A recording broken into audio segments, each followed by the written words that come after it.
기도하겠습니다. 사랑이 많으신 하나님 아버지 감사합니다. 우리 이주경, 우리 최영미 성도님을 하나님이 은혜 주셔서 우리 교회로 불러주시고 함께 신앙생활할 수 있는 복을 주시니 감사합니다. 하나님, 함께 신앙생활하게 하신 것 하나님의 은혜입니다. 하나님, 다시 시작한 그 믿음의 발걸음이 복이 되게 하시고 함께 신앙생활하는 가운데 주님의 몸된 교회를 세워가며 믿음을 세워가는 귀한 은혜가 임하게 해 주옵소서. 이 시간 말씀 듣습니다. 말씀 가운데 함께하여 주시되 특별히 우리 찬양대가 하나님 앞에 올려드린 찬양처럼 주를 바라며 주를 소망하는 가운데 말씀 듣는 우리 모두가 되게 해 주옵소서. 은혜 주실 줄 믿고 감사하며 사랑 많으신 예수님 이름으로 기도하옵나이다. 아멘. 우리 다시 한번 옆에 있는 분과 인사하겠습니다. 말씀의 은혜 많이 받으세요. 말씀의 은혜 많이 받으세요. 어, 제가 예전에 읽었던 이제 우화집 내용 중에 소와 사자의 사랑 이야기라는 우화가 있습니다. 그 내용이 뭐냐? 소와 사자가 둘이 만났는데 사랑에 빠진 겁니다. 너무 사랑해서 상대방에게 내가 가장 좋아하는 것을 주는 거예요. 그러니까 소는 최선을 다해서 매일 아침마다 맛있는 풀을 사자에게 대접을 합니다. 그리고 사자는 최선을 다해서 사냥해서 맛있는 살코기를 매일 소에게 주는 겁니다. 여러분, 풀을 먹게 된 사자와 살코기를 먹는 소를 한번 생각해 보시기 바랍니다. 굉장히 괴로웠겠죠. 그런데 사랑하니까 참아봤습니다. 그런데 시간이 지나면서 서로 틈이 생깁니다. 다투기 시작하고 끝내 헤어지게 됐습니다. 그들의 사랑이 파국으로 끝난 거죠. 그들이 헤어지면서 서로에게 마지막으로 한 말이 있는데 그게 뭐냐면 난 최선을 다했습니다. 나는 잘못이 없습니다. 여러분은 어떻게 생각하십니까? 정말 안타깝지 않나요? 분명히 소도 그렇고 사자도 그렇고 상대방에게 잘해주려고 내 진심과 최선을 다했습니다. 근데 문제가 뭐죠? 내 중심으로 생각한 겁니다. 그러니까 문제가 생기고 허망한 결과를 맞이하게 된 거죠. 상대방 입장과 뜻은 전혀 생각하지 않고 내 뜻대로 열심과 진심을 다한 겁니다. 그러니까 그 열심이 허사로 돌아가게 된 겁니다. 근데 우리 주변을 보면 이런 결과를 맞이하는 관계가 얼마나 많은지 모릅니다. 부부간의 관계도 그렇고 부모와 자식 간의 관계도 그렇고 친구들과의 관계도 그렇고 노사 관계도 그렇고 이웃 관계도 그렇고 심지어는 교회 안에서 성도들과의 관계도 이런 일들이 너무 빈번히 일어나고 또 비극적인 결과를 맞이하는 것을 보게 됩니다. 문제는 이런 인간관계를 넘어서 우리가 하나님을 신앙한다고 하는데 그 하나님을 신앙하는 신앙생활 속에서도 이런 일이 생길 수 있다는 겁니다. 나는 최선을 다해서 진심으로 열심을 다해 신앙생활을 하는데 정작 하나님은 기뻐하시지 않는 겁니다. 축복하시지도 않고 오히려 그 진심과 열심 때문에 곳곳에서 문제가 발생이 되고 다툼이 일어납니다. 이런 일이 일어나면 섭섭해지고 하나님을 향해 원망하는 겁니다. 하나님, 나는 최선을 다해서 진심을 다해서 신앙생활을 했는데 왜 이런 결과를 주십니까? 불평하고 심지어는 하나님을 멀리하고 신앙을 떠나게 되는 경우도 보게 됩니다. 여러분들 중에 혹시 제가 지금 말씀드린 것처럼 나는 열심히 신앙생활하고 있는데 가족에서 또 주변의 성도들과의 관계에서 문제가 생기고 관계가 틀어지고 여러 가지 문제가 때문에 섭섭하고 원망스러워하는 마음이 가지신 분들이 계십니까? 그러면 여러분 우리가 둘 중에 하나라고 봐야 됩니다. 하나는 뭐냐면 내가 그 문제 가운데 하나님 말씀에 비추어서 내 신앙생활을 점검했는데 그게 문제가 없어요. 그러면 하나님이 연단하는 과정이라고 생각하시면 됩니다. 이 경우라면 하나님께서 여러분을 단련하신 뒤에는 반드시 하나님의 때에 좋은 길을 열어주십니다. 모든 것이 합력하여 선을 이루게 하실 거니까 참고 인내하며 그 길을 걸어가시면 됩니다. 그런데 다른 하나, 그러니까 나는 최선을 다하고 살고 있는데 스스로 잘한다고 우월감도 가지고 있고 나같이 열심히 있는 사람 없어라고 생각하지만 하나님이 보실 때에는 그렇지 않는 경우가 있어요. 그래서 문제들이 발생됐다. 죄송하지만 신앙생활을 잘못하고 있는 경우입니다. 만약에 그런 경우라면 속히 깨닫고 돌이켜야 됩니다. 여러분, 이 세상에서 가장 억울한 경우가 바로 이런 경우이기 때문에 그렇습니다.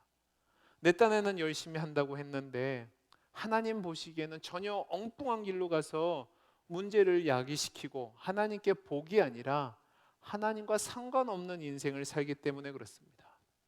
제가 왜 서두에 이 이야기를 하냐? 오늘 말씀이 그 이야기를 하고 있기 때문에 그렇습니다. 다윗은 하나님의 은혜로 왕이 된 뒤에 블레셋을 비롯한 주변의 대적들을 정리하고 어느 정도 자신의 왕권이 확립되니까 하나님의 임재의 상징인 언약궤를 자신이 정복해서 자신의 이름을 붙인 다윗성, 그러니까 예루살렘으로 모시기를 원합니다. 그래서 오늘 말씀처럼 무려 3만 명이나 되는 군인들을 동원해서 기랏 여아림에 있는 아비나답이라는 사람의 집에서 언약궤를 모셔오려고 합니다.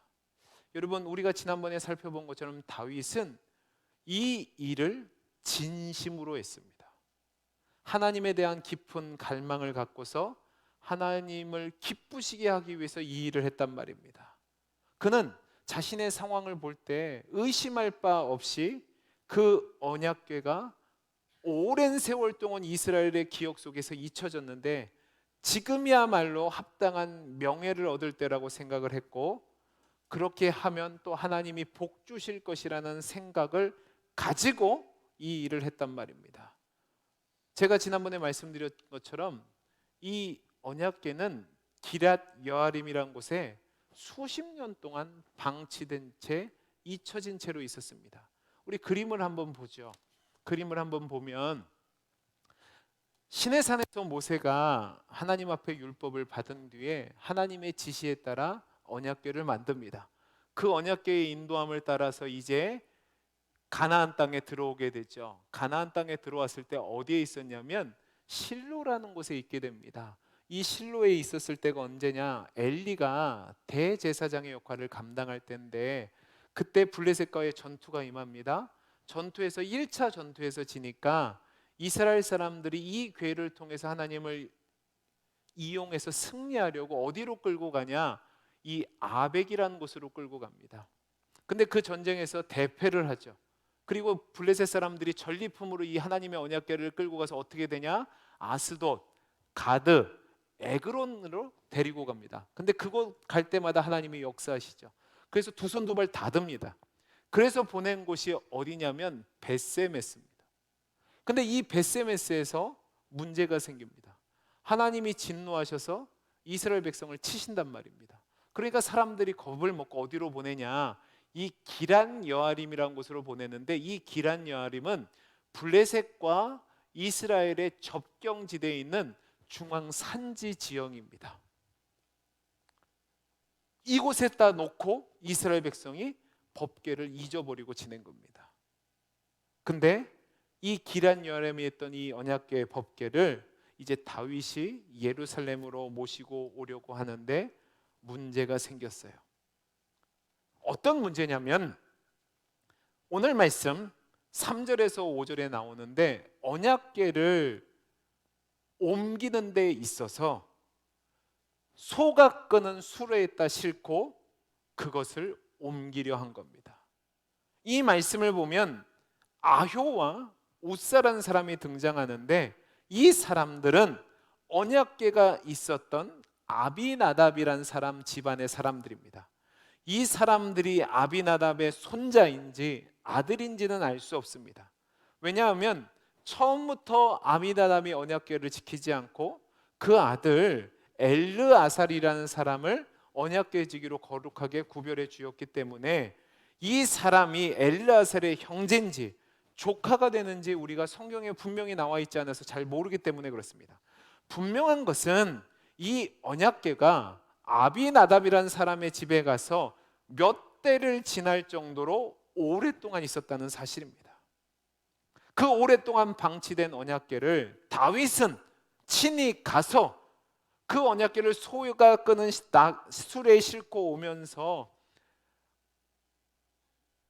자신의 열심으로 이제 하나님이 영광 받으시겠다고 생각하니까 너무 좋아서 오면서 악기를 연주하고 하나님 앞에서 노래를 부릅니다. 다윗의 마음에는 이 언약궤가 자신이 점령하고 이름을 붙인 그 다윗성에 들어오면 모든 것이 잘 될 것이라는 희망이 있었기 때문에 그렇습니다. 그런데 문제가 생깁니다. 오늘 말씀 6절 7절인데 소가 끄는 이 언약궤를 실은 수레가 나곤이라는 사람의 타작마당에 이르렀을 때 갑자기 소가 뛰니까 웃사라는 사람이 언약궤가 떨어질까 봐 그것을 꽉 잡는단 말입니다. 근데 하나님이 그 웃사를 향해서 진노하셔서 그 웃사가 그 자리에서 즉사를 합니다. 여러분, 웃사가 누구냐?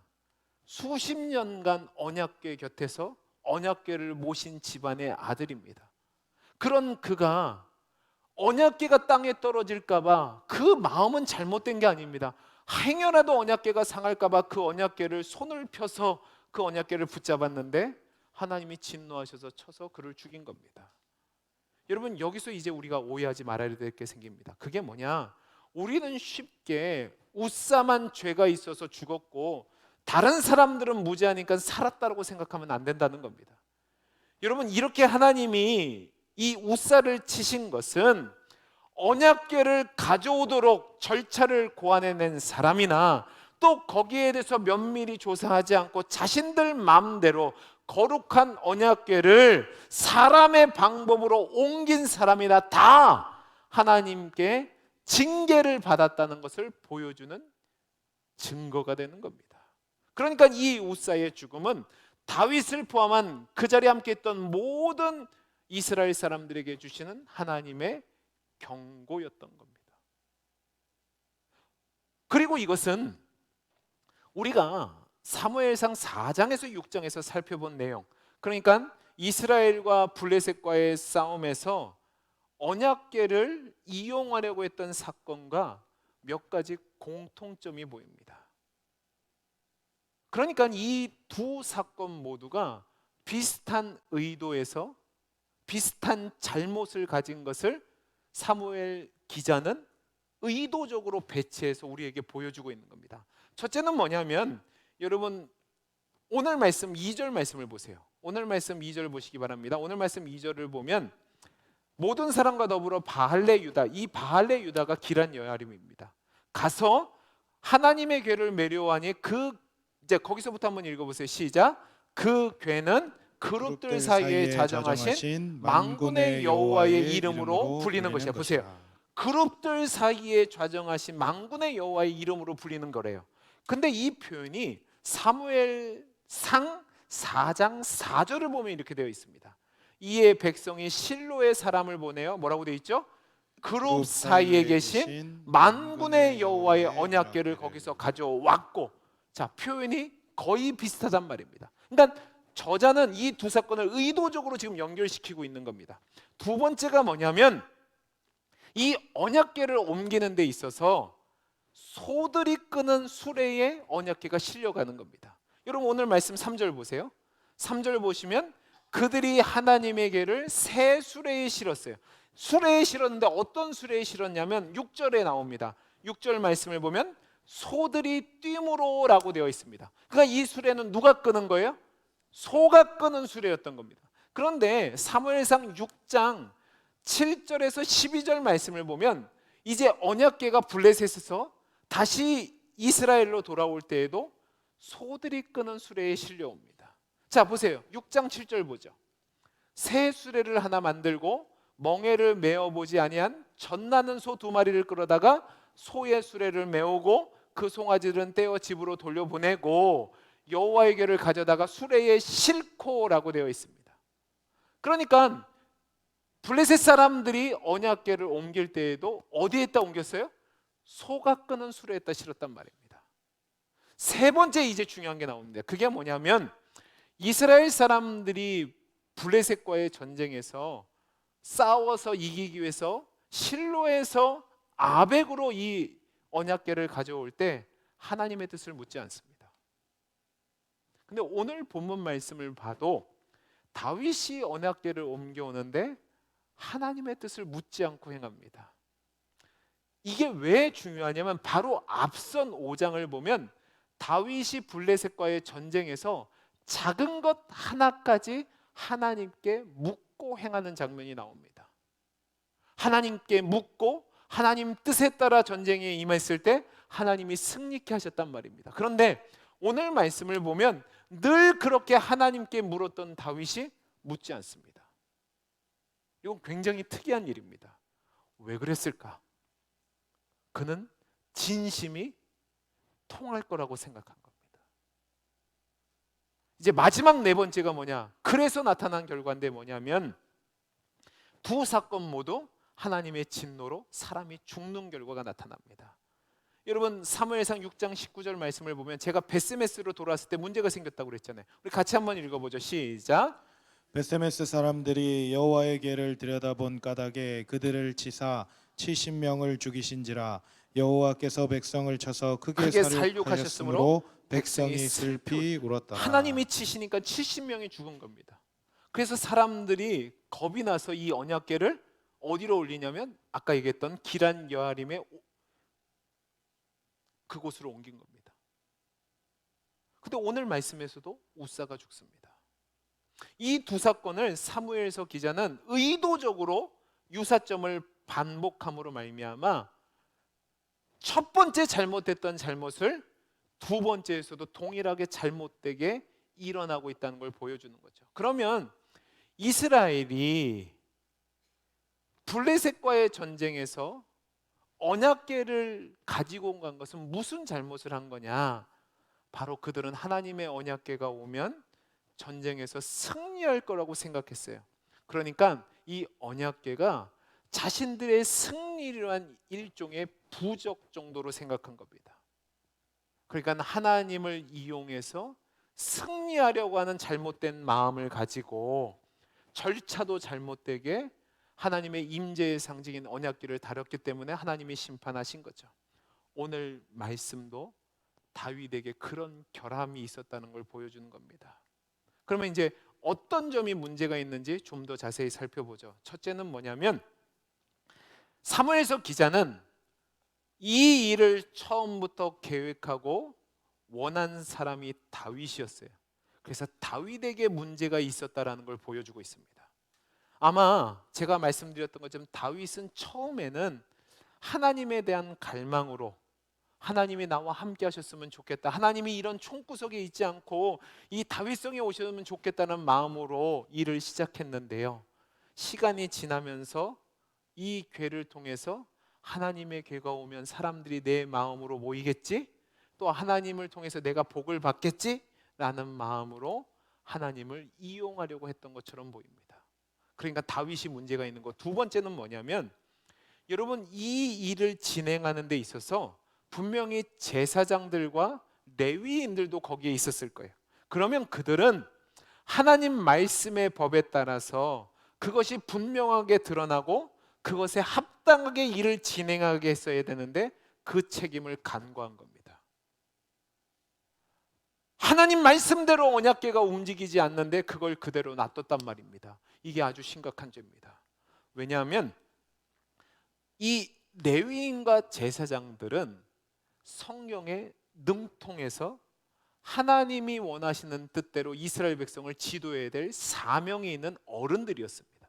지도자란 말입니다. 그런데 그들이 가만히 있었어요. 자, 그러면 어떤 문제가 있냐? 민수기 4장 5절에서 15절 말씀을 보면 하나님이 성전 기물을 옮길 때에 어떻게 해야 되는지를 알려주셨어요. 우리 특별히 5절, 6절, 15절 말씀을 같이 한번 읽어보겠습니다. 시작. 진영이 전진할 때에 아론과 그의 아들들이 들어가서 칸 막는 휘장을 걷어. 여러분 여기서 그 아들들이 들어가서 칸 막는 휘종을 거둘 때 누가 들어가냐면 아론과 그의 아들들이에요. 이 사람들은 뭐냐면 대제사장들과 제사장들입니다. 그러니까 그들이 칸 막는 휘장을 들어가서 얘기했던 뭐냐면 당시 성막을 보면 성막이 안쪽에 뭐가 있냐면 성소와 지성소가 있어요. 그 성소와 지성소가 막으로 가려져 있는데 그 칸 막는 휘장을 들어 올리고 들어간다는 겁니다. 자, 그러면 그 안에는 뭐가 있냐면 이 언약궤가 있단 말입니다. 그 언약궤를 어떻게 하냐? 이제 6절 말씀 보시기 바랍니다. 6절입니다. 시작. 그 위를 해달의 가죽으로 덮고 그 위에 순청색 보자기를 덮은 후에 그 채를 꿰고. 자, 보세요. 그 위에는 뭐를 덮어요?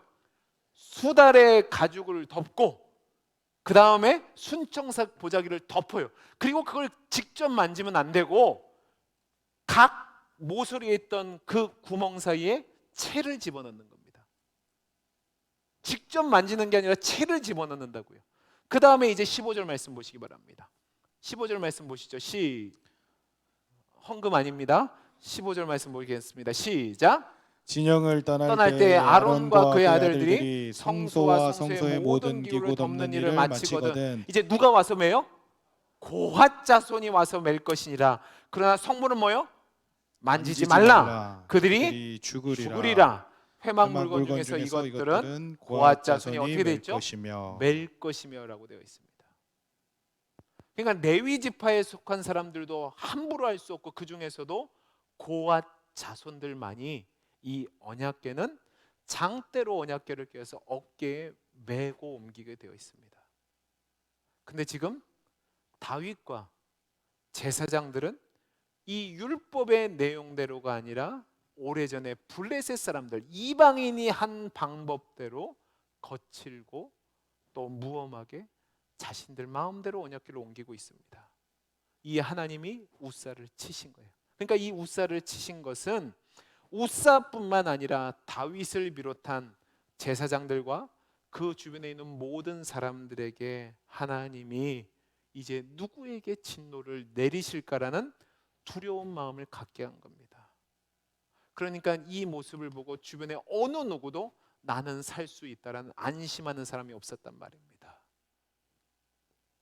우사가 형벌로 죽게 되었다는 것을 알게 됐을 때 모든 사람들이 다 송구하고 두려워서 아무 소리도 못하고 두려워하게 된 거죠.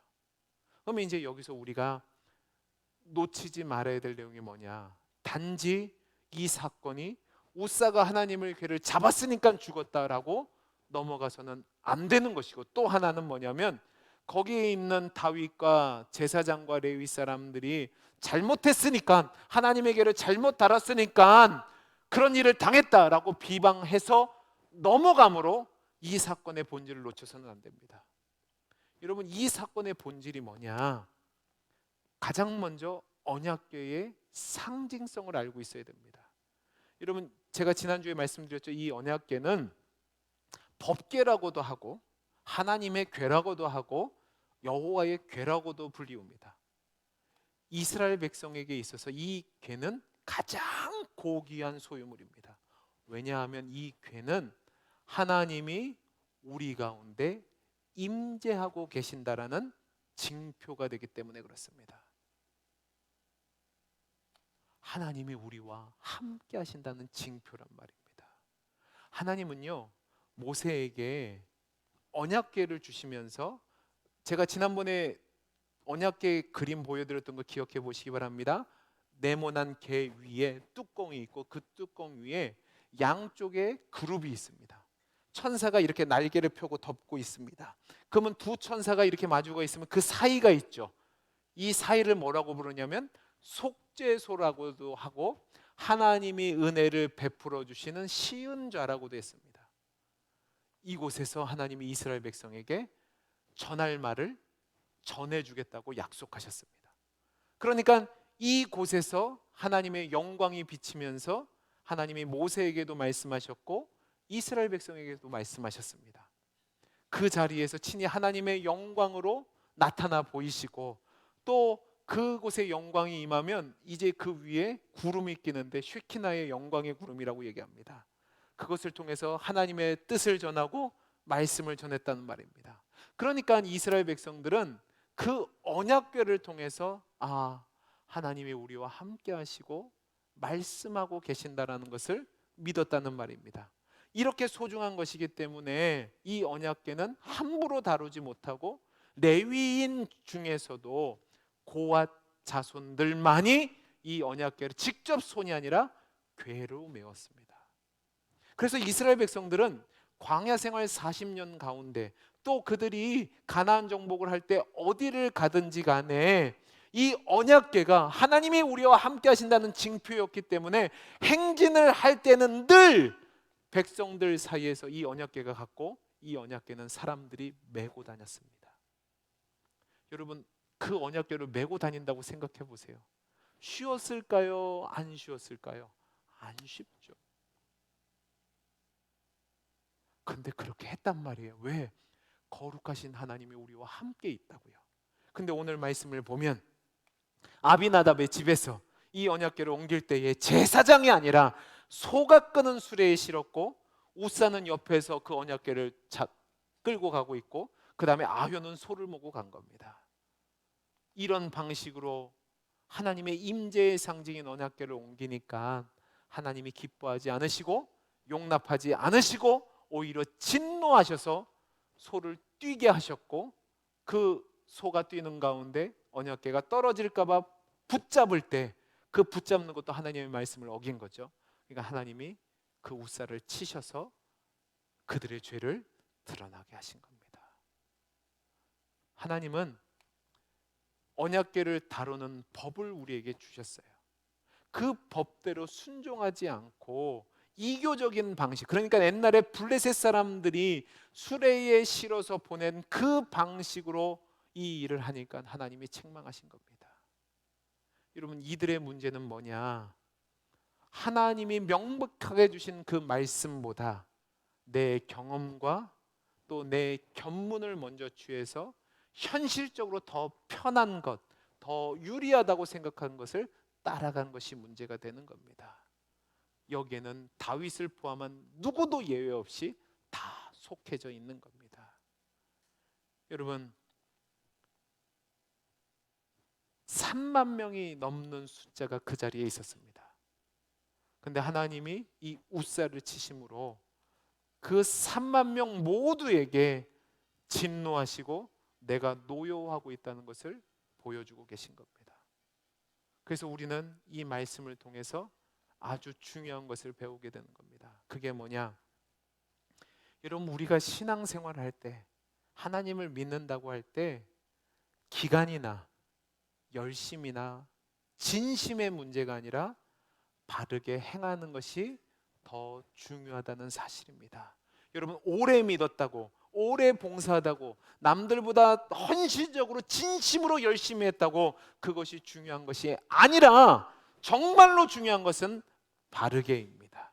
얼마나 열심히, 얼마나 오래, 얼마나 진심으로 했나가 아니라 바르게 신앙생활 하는 게 중요하다는 말입니다. 여러분, 제가 공부를 잘 못했어요.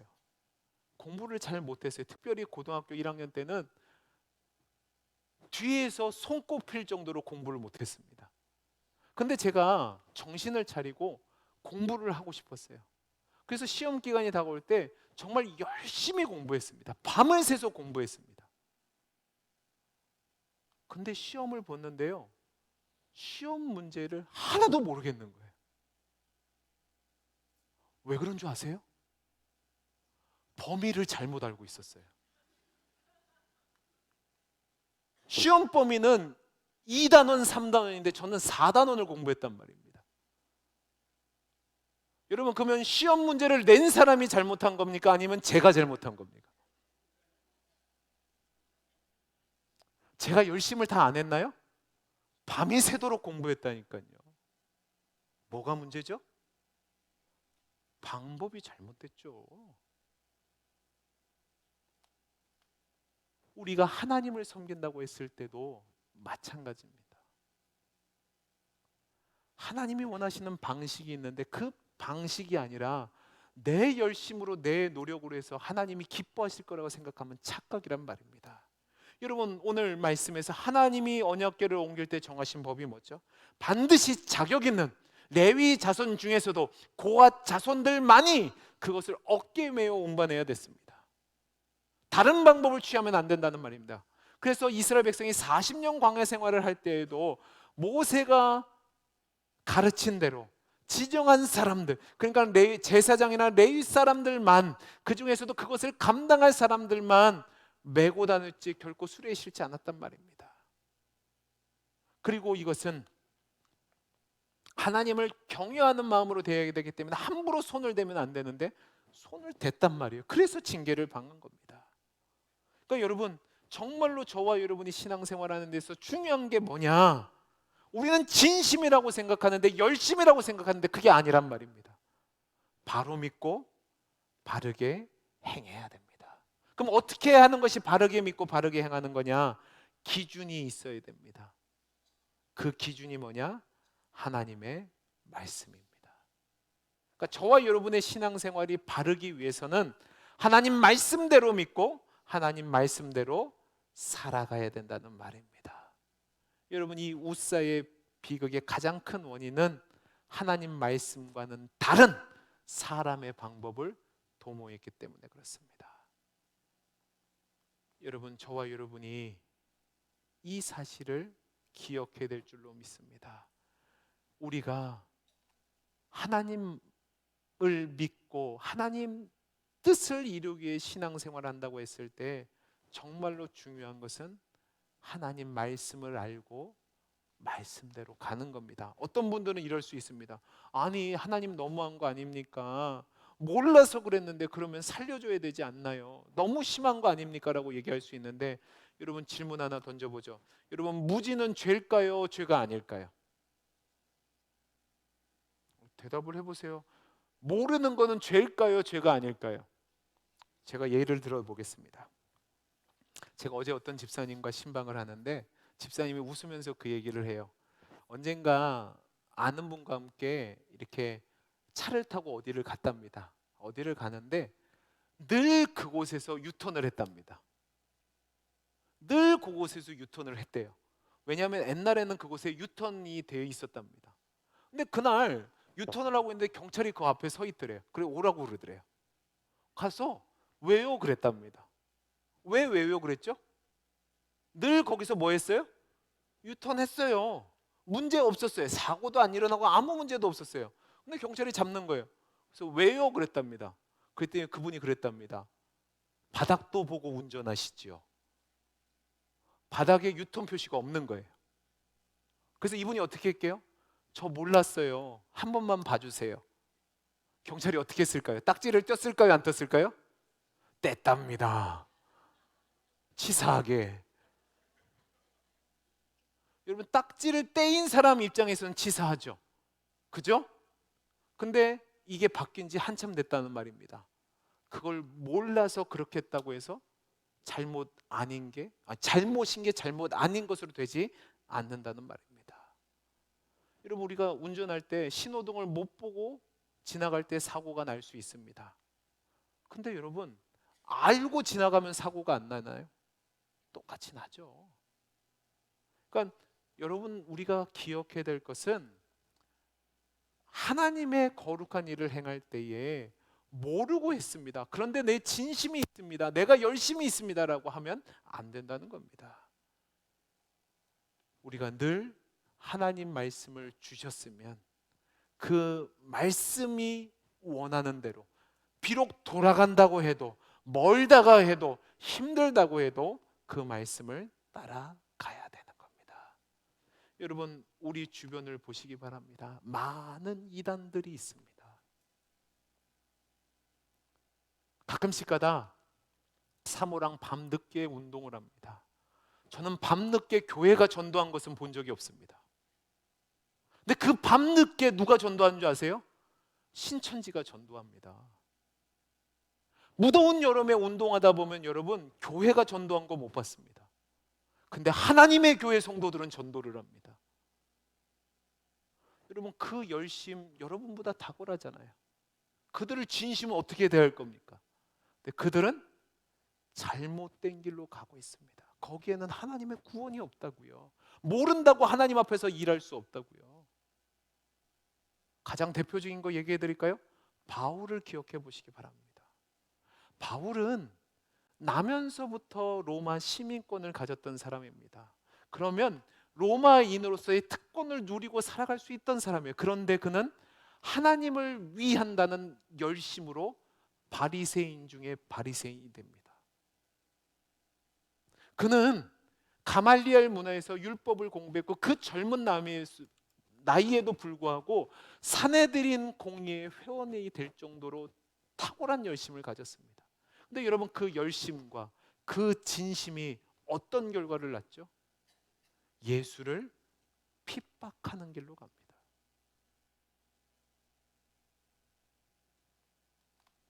제대로 모르면 그 열심이 광신으로 간다는 말입니다. 저는 저와 여러분이 하나님을 신앙하는 성도로서 하나님 뜻을 아는 데 힘을 쓰고 그 뜻을 알았다면 하나님이 가라고 하시는 대로 비록 더디 가고 돌아가고 힘들게 간다 할지라도 그 말씀대로 살아가는 하나님의 백성이 될 수 있기를 간절히 소원합니다. 여러분, 열심 중요하죠. 정성 중요하죠. 진심 중요하죠. 근데 그거보다 더 중요한 것이 바로 바르게입니다. 하나님 말씀에 따라 하나님이 원하시는 뜻대로 살아갈 때에 하나님이 복 주시는 인생이 될 줄로 믿습니다. 이 설교를 듣는 여러분들, 여러분 삶을 돌아보시기 바랍니다. 여러분은 하나님을 신앙하는데 내 편에서 열심을 내고 내 편에서 진심을 보이고 내 편에서 정성을 다했으니까 그게 다라고 생각하십니까? 아니면 모든 삶의 결정에서 우리의 무지를 뒤로 하고 하나님 말씀의 기준을 세우고 하나님 말씀을 따라가는 바른 신앙입니까? 저는 저와 여러분의 신앙이 전자가 아니라 후자가 될 수 있기를 바랍니다. 하나님의 말씀의 기준에 서서 하나님 말씀대로 살아감으로 바른 신앙 생활을 하는 귀하고 복된 성도의 삶이 될 수 있기를 간절히 소원합니다. 기도하겠습니다. 사랑이 많으신 하나님 아버지, 하나님을 위한 열심과 진심과 헌신보다 더 중요한 것은 하나님이 원하시는 뜻대로 살아가는 겁니다. 우리 모두가 하나님이 원하시는 뜻대로 살아갈 수 있도록 복을 허락하여 주옵소서. 은혜 주시기를 소원하며 감사하며 사랑 많으신 예수님 이름으로 기도하옵나이다. 아멘.